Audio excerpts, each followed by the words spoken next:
नाज़रीन और सामीन, लॉकडाउन को लेकर हरियाणा सरकार ने बड़ा फेरबदल कर दिया है। अब हरियाणा में हफ्ते में जो लॉकडाउन होगा वो शनिचर और इतवार यानी बार और इतवार को नहीं होगा, शनिवार इतवार में नहीं होगा, बल्कि पीर और मंगल को हफ्तेवारी लॉकडाउन रहा करेगा। हरियाणा सरकार ने ऐसा फैसला किया है। इस लॉकडाउन में क्या चीज़ बंद रहेंगी और क्या चीज़ खुली रहेंगी ये आप सुनिए।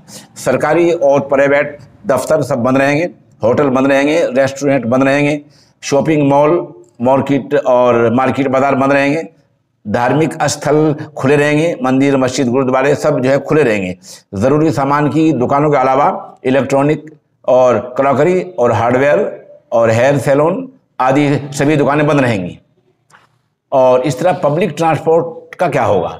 ये चूँकि मुकम्मल लॉकडाउन नहीं है, ऐसे में पब्लिक ट्रांसपोर्ट चलेगा।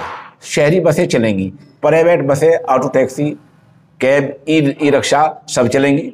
लोगों को निजी वाहनों से आने जाने पर कोई पाबंदी नहीं होगी। तो बहरहाल हरियाणा सरकार ने लॉकडाउन के हवाले से ये एक बड़ा फैसला लिया है कि अब वहाँ लॉकडाउन जो होगा हफ्तेवारी वो शनिवार और इतवार यानी शनिचर और इतवार में नहीं होगा, बल्कि पीर और मंगल को हुआ करेगा। डिटेल हमने कुछ बतला दी है, कुछ आपको हम तस्वीर दिखा रहे हैं।